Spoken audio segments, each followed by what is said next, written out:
سرکار دو عالم حضور اکرم نور مجسم صلی اللہ تعالیٰ علیہ وسلم، اللہ تبارک و تعالیٰ نے آپ کے بارے میں ارشاد فرمایا، اے لوگو تمہارے پاس دلیل اللہ کی آ گئی ہے، قد جاءکم برہان من ربکم، تمہارے رب کی طرف سے دلیل تمہارے پاس آ گئی ہے۔ برہان کا ایک معنی وہی ہے جو میں نے ابھی کیا، دلیل، اور برہان کا ایک معنی معجزہ۔ معجزہ کیا ہے؟ یعنی ایسا عمل، ایسی شے کہ جس کا مقابلہ نہ کیا جا سکے، جس سے کہ مقابلے سے لوگ عاجز آ جائیں۔ اللہ تبارک و تعالیٰ نے سرکار دو عالم صلی اللہ علیہ وسلم کو ایسا بنایا کہ کوئی آپ جیسا ہے ہی نہیں۔ اب چاہے آپ کا ظاہر ہو، چاہے آپ کا باطن ہو، چاہے آپ کا حسن ظاہری ہو، چاہے آپ کے اخلاق باطنی ہو،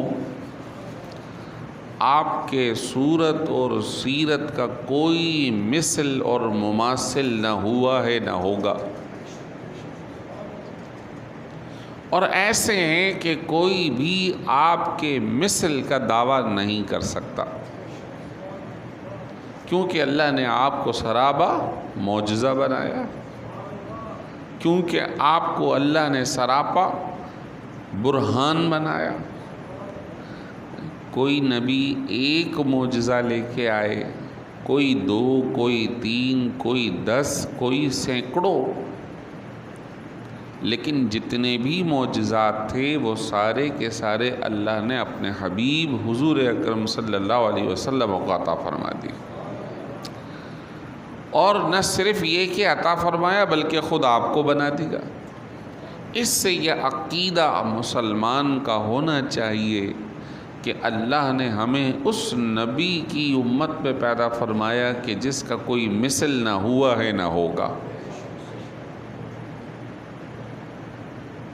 صحابہ کرام نے اس بات کو بڑے وسعت اور کشادہ دلی سے بیان فرمایا۔ حضرت حسان، بڑا مشہور شعر ہے، قطع ہے، وَأَحْسَنُ مِنْكَ لَمْ تَرَ قَطُّ عَيْنِي، آپ سے زیادہ حسن و جمال والا میری آنکھوں نے دیکھا نہیں۔ وَأَجْمَلُ مِنْكَ لَمْ تَلِدِ النِّسَاء، کیسے دیکھے کہ کسی ماں کے یہاں ایسا پیدا ہی نہیں ہوا، ایسا پیدا ہی نہیں ہوا۔ وَأَجْمَلُ مِنْكَ لَمْ تَلِدِ النِّسَاء، خلقت مبرأ من کل عیب، آپ کو ہر عیب سے پاک پیدا کیا گیا ہے۔ کأنک قد خلقت کما تشاء، ایسا لگتا ہے جیسا آپ نے چاہا ویسا اللہ نے بنا دی۔ لازم بات ہے کہ جب کسی کو اختیار دیا جائے تو وہ بہتر سے بہتر کو اختیار کرے گا، ہر شے کے نقص اور کمی سے اپنے آپ کو دور رکھے گا، تو گویا اللہ تبارک و تعالیٰ نے آپ کی تخلیق بھی آپ کی چاہت اور اختیار کے مطابق بنائی۔ یہ ایک حصہ ہے کہ نبی رحمت صلی اللہ علیہ وسلم کو سراپا معجزہ بنا کر بھیجا کہ جس کی مثل، جس کا مقابلہ، جس کے ہم پلہ ہونے کا کوئی دعویٰ نہیں کر سکتا۔ جس نے دعویٰ کیا وہ اس دعوے میں جھوٹا نکلا، کیونکہ اللہ نے اپنے حبیب کو برہان بنایا۔ برہان کیسا برہان؟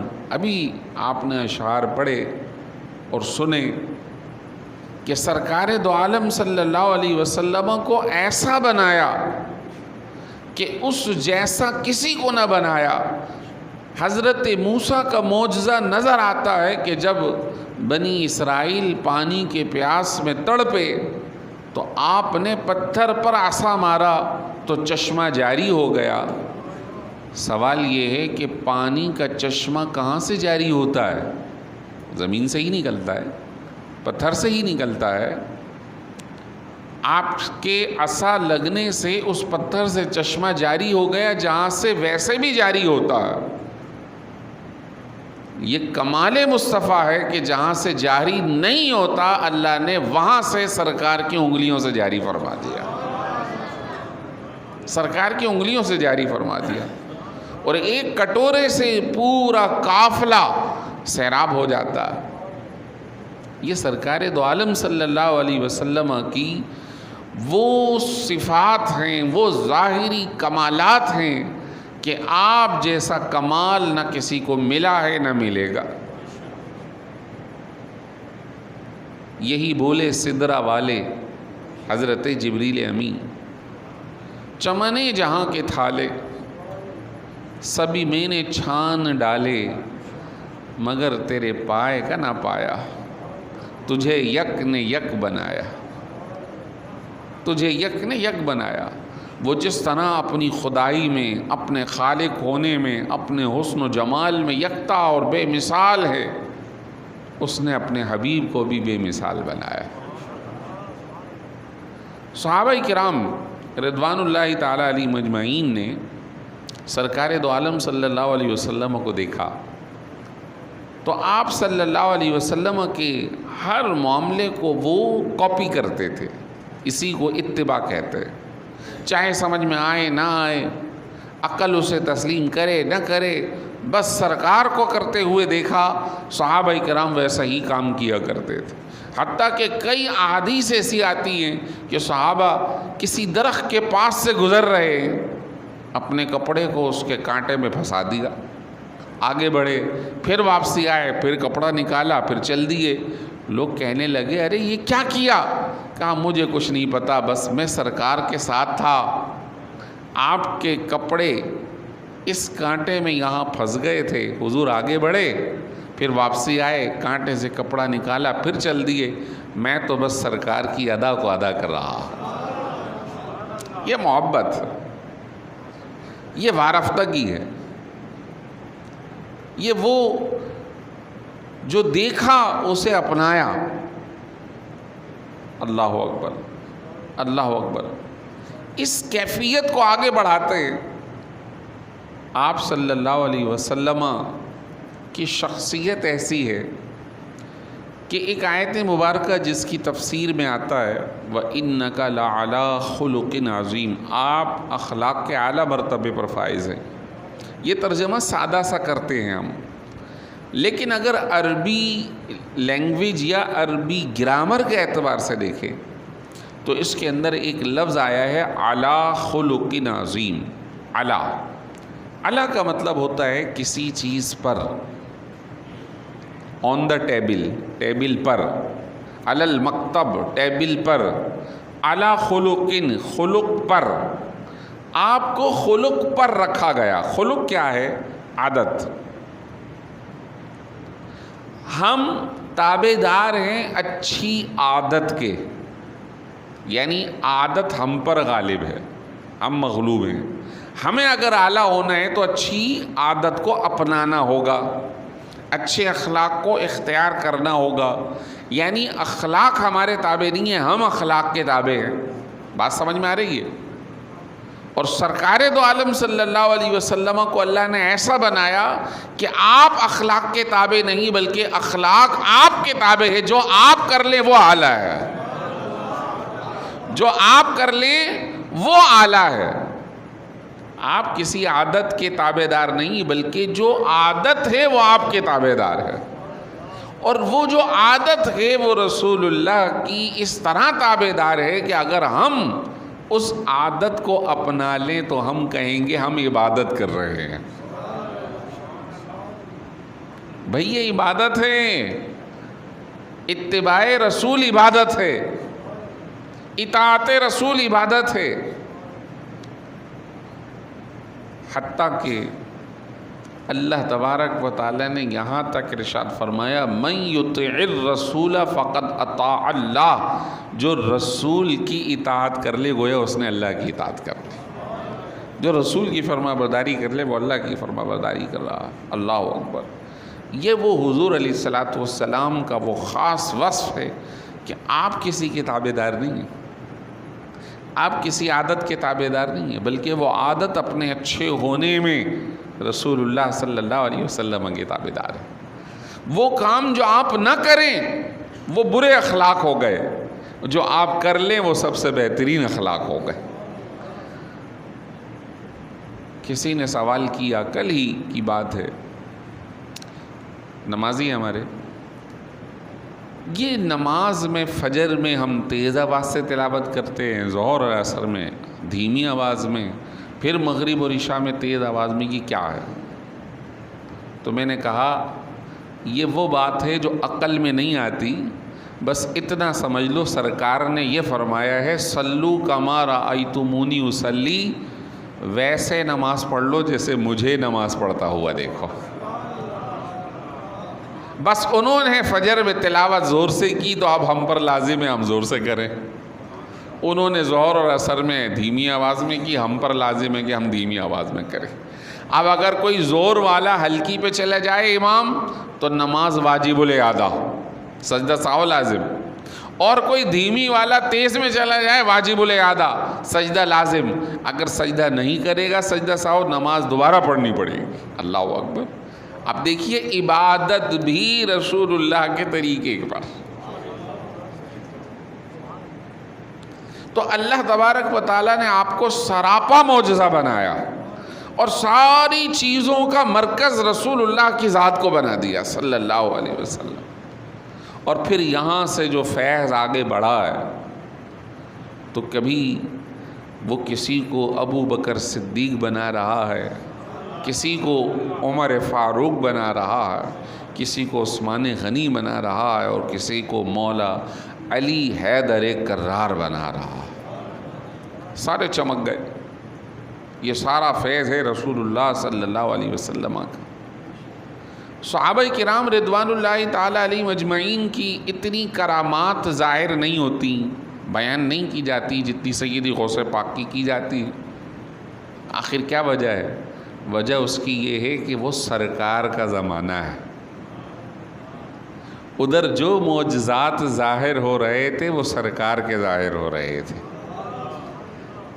جب سورج نکلتا ہے تو تاروں کی روشنی ماند پڑ جاتی ہے، تو اس وقت جب یہ تارے چمک رہے تھے یہ بھی روشن ہیں، لیکن تاروں کی روشنی سورج سے حاصل شدہ ہے، سورج سے حاصل شدہ ہے۔ تو جو تارے ہمیں چمکتے ہوئے نظر آتے ہیں اصل میں اس نے سورج سے روشنی لی ہے، اس فیض پہنچانے والے سے روشنی لی ہے۔ تو اس وقت وہ روشنی اپنی آب و تاب سے جاری اور ساری ہے۔ صحابہ کرام جب بھی تذکرہ کر رہے ہیں تو رسول اللہ کا تذکرہ کر رہے ہیں، سرکار دو عالم صلی اللہ علیہ وسلم کے معجزات کا تذکرہ کر رہے ہیں۔ اب مجھے بتائیے کہ موٹی موٹی احادیث مبارکہ کی کتابیں جو معجزات رسول کے عنوان پر ہیں وہ کس نے بیان کی کہ حضور نے ایسا کیا، حضور سے ایسا ظاہر ہوا؟ کس نے بتائی؟ کس نے بتائی؟ صحابہ کرام نے۔ تو اس مجلس کے اندر، اس محفل کے اندر صحابہ کرام ایک دوسرے کو بیٹھ کر کہا کرتے تھے ذرا بتاؤ تو صحیح کہ فلاں موقع پر کیا ہوا تھا، فلاں موقع پہ کیا ہوا تھا۔ صحابہ کرام کی جماعت سنا کرتی تھی اور ایک صحابی حضور کے معجزے کو بیان کیا کرتے تھے، یہ سینہ بسینہ ہم تک پہنچ گیا۔ یہ وہ محفلیں تھیں جس میں سرکار کا تذکرہ ہوا کرتا تھا۔ عقائد کی کتابوں کے اندر یہ مسئلہ درج ہے کہ جس نبی کی امت کے اولیاء کرام سے جو بھی کرامات، خلاف عادت، واقعات رونما ہوں گے وہ سارے کے سارا اور وہ سارے کے سارے اس نبی کے معجزے ہوں گے۔ کیوں؟ کیونکہ وہ ولی بن نہیں سکتا جب تک کہ تصدیق رسالت نہ کرے۔ بات سمجھ میں آ رہی ہے؟ اس کو وہ کمال ملے گا ہی اسی وقت جب وہ سرکار کی اتباع کر رہا ہوگا صلی اللہ علیہ وسلم۔ ابھی جو انہوں نے جہاں سے آغاز کیا اس محفل کا، سورہ یونس ہے وہ، اور سورہ یونس کی یہ والی آیت جو اولیاء کرام کے حوالے سے بڑی مشہور ہے، الا ان اولیاء اللہ لا خوف علیہم ولا هم یحزنون، سنو خبردار، اللہ کے ولیوں کو نہ خوف ہے نہ وہ غمگین ہوں گے۔ خوف یعنی اللہ تبارک و تعالیٰ کی طرف سے انہیں عذاب ہو، اس کا خوف نہیں، اللہ نے انہیں امن دے دیا۔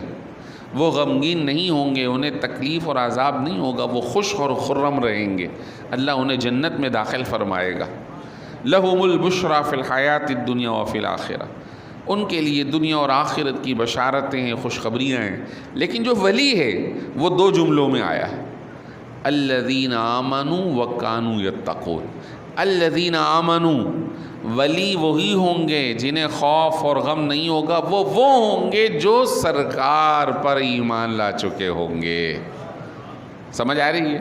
تصدیق رسول اللہ صلی اللہ علیہ وسلم۔ معلوم یہ ہوا کہ جب تک وہ سرکار پر ایمان نہیں لاتا اس وقت تک وہ ولی نہیں بنے گا۔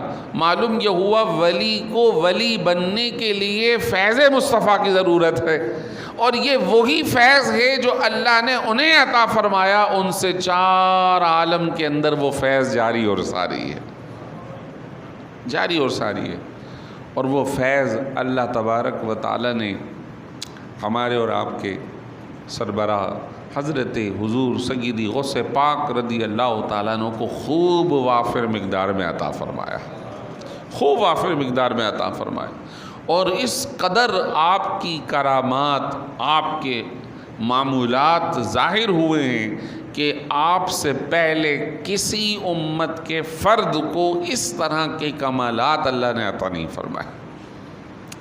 آپ کو اللہ نے یہ مقام عطا فرمایا کہ آپ نے موقع پر اعلان فرمایا، قدمی ھذہ علی رقبۃ کل ولی اللہ، میرا یہ قدم سارے ولیوں کی گردنوں پر ہے، سارے ولیوں کی، سارے ولیوں کی۔ اس کا مطلب کہ آپ کو اللہ نے سربراہی عطا فرمائی، آپ کو سربراہی عطا فرمائی۔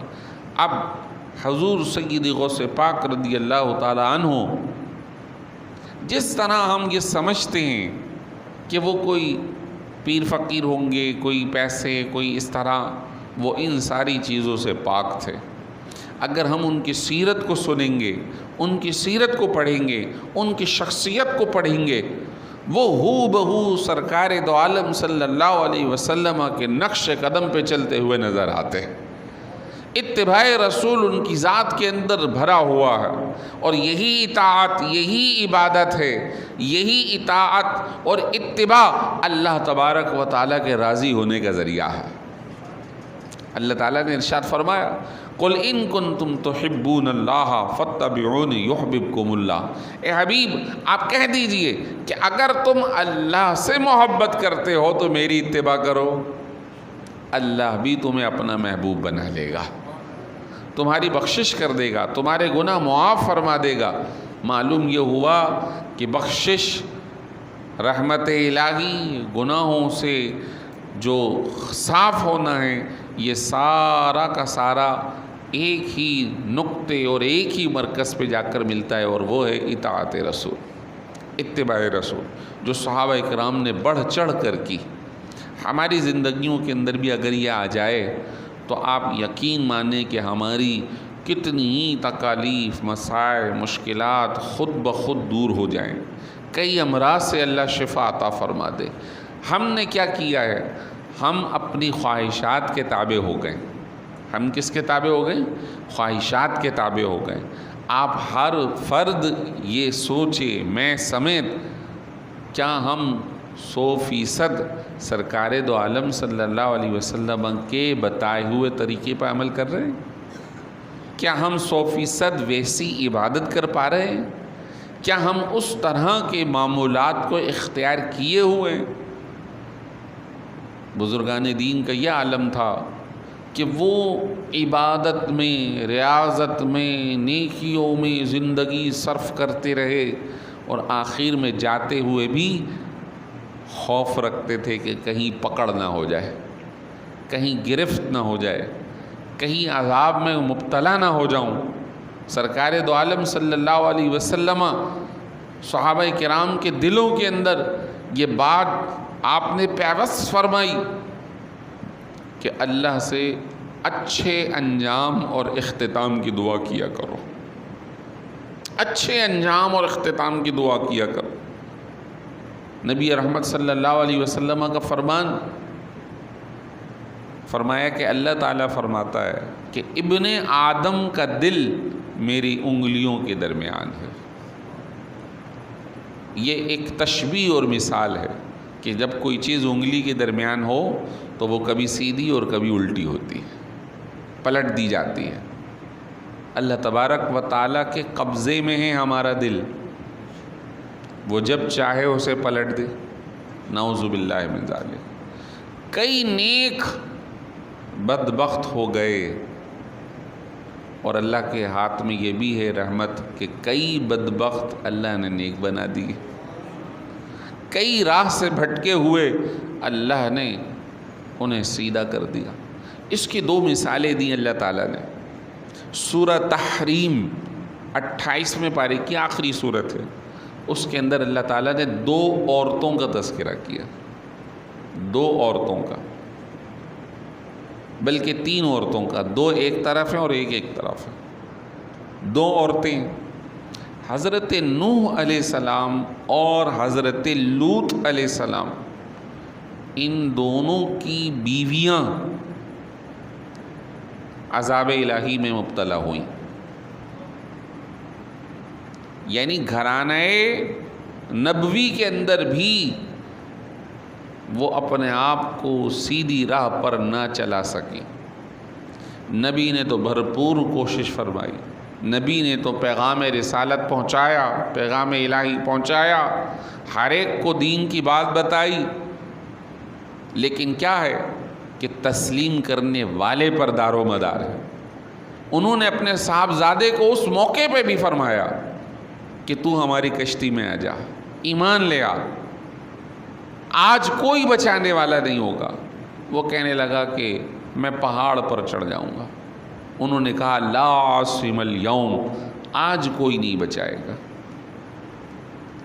تو دیکھیے، اس نے نہ مانی، بیوی نے نہ مانی، سب کو اللہ نے طوفان میں، عذاب الہی میں، آگ کے انگاروں میں، قوم لوط پر آگ کی بارش ہوئی تھی، جو اس کی طرف دیکھتا تھا اس پر بھی وہ آگ آ جاتی تھی، جلا کے ختم کر دیے گئے۔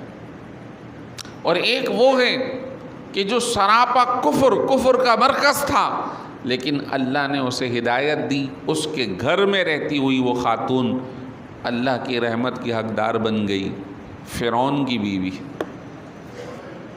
فرعون کی بیوی، جو خدائی دعویٰ کر رہا تھا، جو خود عذاب میں مبتلا ہوا، جسے قیامت تک عبرت کا نشان بنا دیا گیا، لیکن جس نے اللہ کی مانی، اللہ نے اسے بچا لیا۔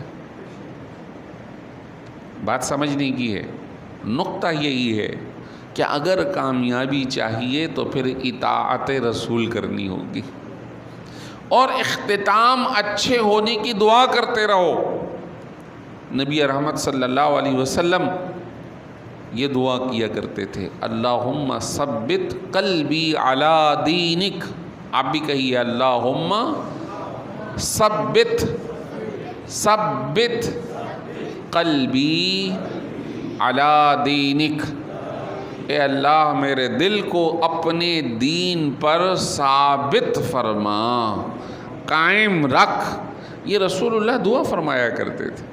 اطاعت رسول کیجئے، اپنے آپ کو اچھے اعمال کی طرف لگا کر رکھیے۔ وہ بزرگان دین مسلسل عبادت و ریاضت مصروف رہتے۔ سید غوث پاک رضی اللہ تعالیٰ عنہ پوری رات عبادت کیا کرتے تھے۔ 40 سال تک کا معمول رہا کہ آپ رحمت اللہ تعالیٰ علیہ پوری رات عبادت کرتے رہے۔ دیکھیے ہم بھی تو غوث پاک کے ماننے والے ہیں نا، ان سے محبت کرنے والے ہیں، تو ان کی زندگی کا یہ حصہ ہمارے اندر کیوں نہیں آتا؟ آنا چاہیے نا۔ محبت کا تقاضا ہے کہ وہ اپنے محبوب کے عمل کو اختیار کرتا ہے، جیسے صحابہ نے اختیار کیا، وہ اپنے پسندیدہ کی اتباع کرتا ہے۔ آج دنیا کا معاملہ دیکھیے کہ کوئی ہیرو کسی کو پسند آ جائے تو بچے نوجوان اس کی طرح بال کٹوانا شروع کر دیتے ہیں، اس کی طرح چہرے کے اوپر داڑھی کا فیشن بنانا شروع کر دیتے ہیں، اس کی طرح ہاتھوں کے اندر زنجیریں پہننا شروع کر دیتے ہیں، اس کی طرح بولنا شروع کر دیتے ہیں، اس کی طرح بال کٹوانے کا اہتمام کرتے ہیں۔ یہ کیا ہے؟ یہ دنیا کی وہ چیز جو اسے پسند آئی وہ اس کے پیچھے چل دیا۔ اگر ہم اپنے دعوے میں سچے ہیں تو پھر ہم ان بزرگوں کے معمولات کو، ان کے طریقے کو، ان کے رویے کو، ان کے معمولات کو اختیار کیوں نہیں کرتے؟ معلوم یہ ہوا کہ وہ دنیا دار تو اپنے عشق میں پکا ہے، لیکن ہم دیندار اپنے عشق میں پکے نہیں۔ کیا آپ اتفاق کریں گے؟ نہیں کریں گے؟ کریں گے نا۔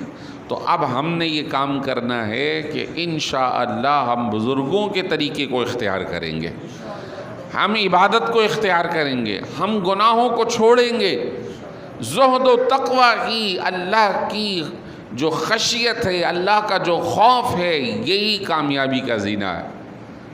حدیث مبارک کے اندر ارشاد فرمایا کہ میں کسی بھی بندے پر دو چیزیں ایک ساتھ جمع نہیں کروں گا، خوف اور امن۔ پھر فرمایا کہ جو شخص دنیا میں خوف رکھے گا میرا، میں اسے قیامت میں امن عطا کر دوں گا، اور جو دنیا میں مجھ سے بے خوف رہا، یعنی اللہ کا نافرمان رہا، تو میں کل قیامت میں اس پر خوف مسلط کروں گا۔ اللہ اکبر، اللہ اکبر، اللہ اکبر۔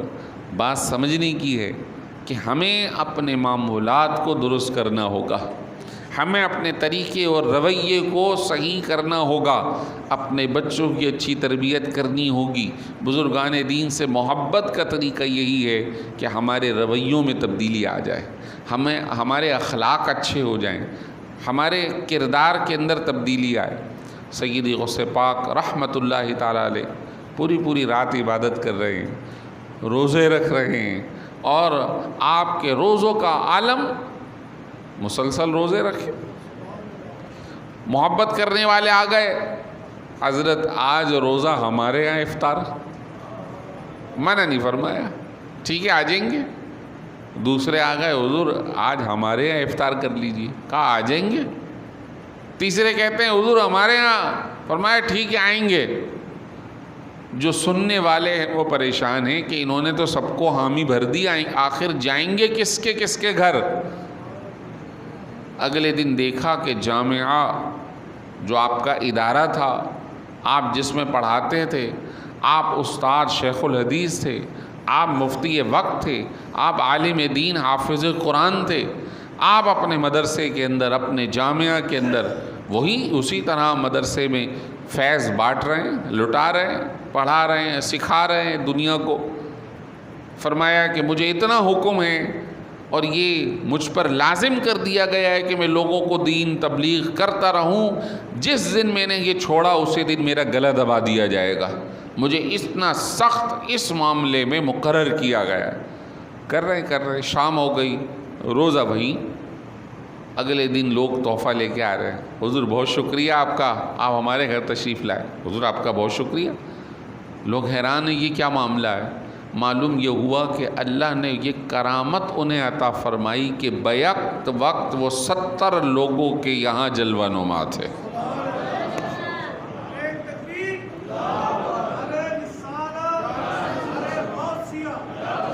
بظاہر بات سمجھ میں نہیں آتی، بظاہر بات سمجھ میں نہیں آتی، اور جو نہ آئے وہی تو کرامت ہے۔ جو آ جائے تو پھر کرامت تھوڑی رہے گی۔ بات سمجھ میں نہیں آتی۔ عقل اسے تسلیم نہیں کرتی تو معجزہ اور کرامت کہتے ہی اس کو ہیں کہ جب عقل آپ کی کام کرنا چھوڑ جائے، آپ کی عقل یہ بات تسلیم نہ کرے، اس وقت ایمان کا تقاضا ہے کہ اللہ اس بات پر قادر ہے کہ عقل کہتی ہے یہ کام نہیں ہوگا، لیکن ایمان یہ کہتا ہے کہ یہ کام ہو جائے گا۔ ایمان یہ کہتا ہے کہ یہ کام ہو جائے گا۔ سیدی غوث پاک رحمۃ اللہ تعالی علیہ، آپ کی نسبت ہمارے لیے اعزاز ہے اور اس پر فخر کرنا چاہیے۔ سیدی اعلیٰ حضرت امام الشاہ امام احمد رضا خان فاضل بریلوی رحمۃ اللہ تعالی علیہ جب بھی سیدی غوث پاک کا تذکرہ ہوتا تھا، بہت ہی آپ کے ادب اور احترام سے، خصوصاً فاتح خوانی کا اہتمام، خصوصاً جو ان کے ساتھ منسلک سیدی غوث پاک کے گھرانے کے لوگ، ان کا بڑا ادب و احترام۔ آپ کا ایک شعر بڑا مشہور ہے کہ آپ سیدی غوث پاک رضی اللہ تعالیٰ عنہ کا کتنا ادب کرتے ہیں اور اپنے آپ کو ان کے سامنے کتنا نیچا بیان کیا ہے۔ فرمایا سیدی غوث پاک کے لیے، تجھ سے در، در سے سگ، اور سگ سے ہے نسبت مجھ کو۔ بات سمجھ میں آ رہی ہے؟ فارسی کا شعر ہے کہ تجھ سے در، یعنی جو دربار مبارک ہے، یہ دربار کس کا ہے؟ سیدی غوث پاک کا۔ اور جو دربار ہے اس کے باہر کوئی سگ یعنی کتا جسے کہتے ہیں، وہ دربار کے سامنے وہاں حفاظت کے لیے بیٹھا۔ حفاظت کے لیے جانور بھی تو ہوتے ہیں، انسان بھی ہوتے ہیں، جانور بھی ہوتے ہیں، مخلوق الہی اللہ نے بندوں کے لیے مسخر فرمائی ہے۔ تجھ سے در، در سے سگ، اور سگ سے ہے نسبت مجھ کو۔ اپنے آپ کو یہاں تک لے آئے، اس قدر ادب کیا کرتے تھے اور کہا کرتے تھے کہ یہ جو آپ کا ڈورا ہے نا میرے گلے میں پڑا رہے، یعنی آپ کی نسبت میرے لیے قائم اور دائم رہے۔ قادری ہوں، قادری رہوں، اور قادری ہی اٹھایا جاؤں، یہ ایک آپ کی تمنا رہی، یہ آپ کی تمنا رہی۔ کیوں کہ ان کے ساتھ نسبت بھی ہمارے لیے بخشش و نجات کا ذریعہ ہے۔ اپنے آپ کو ہمیں بزرگوں کے نقش قدم پہ چلانا ہوگا، ان کے اخلاق، ان کے کردار، ان کی عبادات کو اپنانا ہوگا۔ وہ ہم مختلف محافل کے اندر بیان کرتے رہتے ہیں۔ آج سر دست صرف یہ بیان کرنا مقصود تھا کہ ہمیں اپنے آپ کو بزرگوں کے نقش قدم پہ چلانے کے لیے تیار کرنا ہے۔ ذہنی طور پر ہمیں یہ تیار رہنا ہے۔ صرف فاتح خوانی، لنگر، یہ ساری باتیں اچھی بات ہیں، کار ثواب ہیں، لیکن اصل مقصود ہے ان کا طریقہ، ان کی تعلیمات کو اختیار کرنا۔ وہ تعلیمات کہاں سے آئیں گی؟ وہ دین سیکھنے سے آئیں گی۔ وہ کہاں سے آئیں گی؟ دین سیکھنے سے آئیں گی۔ جو شخص بے علم ہو، بے علم، شیطان اسے بہت اچھے سے ورغلا سکتا ہے اور اسے ورغلا دیتا ہے، اس کو چھوٹی چھوٹی باتوں میں بھی پھنسا لیتا ہے۔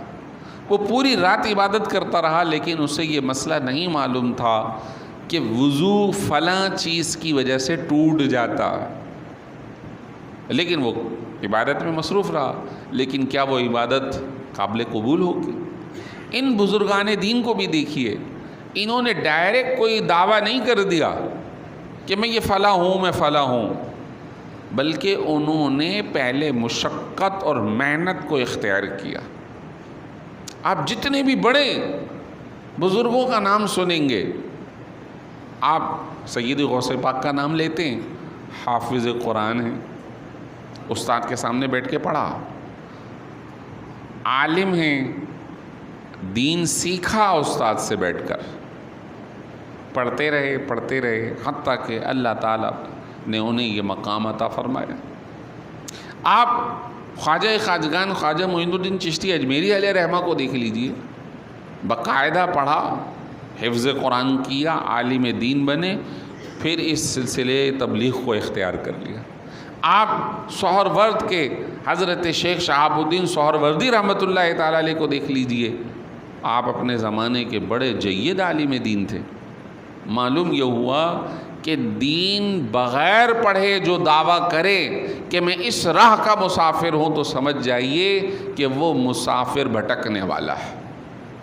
دین اس کو حلال حرام کی تمیز، اسے صحیح اور غلط کا امتیاز، اور سب سے بڑھ کر اتباع رسول کا راستہ، جسے پتہ ہی نہیں ہے کہ رسول نے اس معاملے میں کیا فرمایا، کیا کیا، وہ کیسے اس کو اپنا سکتا ہے۔ لہٰذا علماء، محدثین، فقہاء، یہ وہ لوگ ہیں کہ جنہوں نے دین سیکھا سینہ بسینہ اور پھر لوگوں کو سکھایا۔ سیدی غوث پاک نے بھی یہی کام کیا، پوری زندگی پڑھاتے رہے، لوگوں کو دین سکھاتے رہے۔ آخری دو باتیں کر کے ختم کر رہا ہوں۔ آپ نے نہ صرف پڑھا کر کسی مسجد کا امام بنایا یا استاد بنایا، بلکہ آپ نے بڑے بڑے مجاہد بھی بنائے۔ بڑے بڑے مجاہد آپ کے شاگرد تھے۔ مجاہد، جسٹس، مشیران، ایڈوائزر سارے سیدی غوث پاک کے ملتے ہیں۔ نور الدین زنگی، سلطان نور الدین زنگی، ان کے چیف جسٹس علی بن ابراہیم، جنہیں قاضی القضات مقرر کیا تھا سلطان نور الدین زنگی نے ایک بہت بڑی سلطنت پر، حضرت علی بن ابراہیم شاگرد ہیں حضرت سیدی غوث پاک رضی اللہ تعالیٰ عنہ۔ سلطان صلاح الدین، صلیبی جنگوں کے جرنیل اعظم، ان کو جو ایڈوائزری فراہم کرتے تھے، انہیں مشورہ دیتے تھے، ان کا نام ہے حضرت حماد بن محمود رحمۃ اللہ تعالیٰ علیہ۔ وہ شاگرد ہیں سیدی غوث پاک رضی اللہ تعالیٰ عنہ۔ تو اپنے وقت کے بڑے بڑے جج بھی بنے، قاضی بھی بنے، مشیر بھی بنے۔ جنگوں میں صلاح الدین ایوبی کے جو لشکر تھا اس میں حصہ بھی لیا، اور دین بھی پڑھاتے رہے، دلوں کو بھی روشن کرتے رہے۔ تو اصل یہ وہ لوگ تھے کہ جنہوں نے وقت کا دھارا تبدیل کیا، جنہوں نے لوگوں کے دلوں پر بادشاہی کی ہے، اور آج تک ان کا یہ سکہ جاری اور ساری ہے۔ اللہ سے دعا کرتے ہیں اللہ تعالیٰ ان کے فیض کو مزید بڑھائے، قیامت تک جاری رکھے، اور ہمیں بھی اللہ تعالیٰ دین سیکھنے، سکھانے، ان لوگوں کے اندر شامل ہونے کی اللہ تعالیٰ توفیق عطا فرمائے۔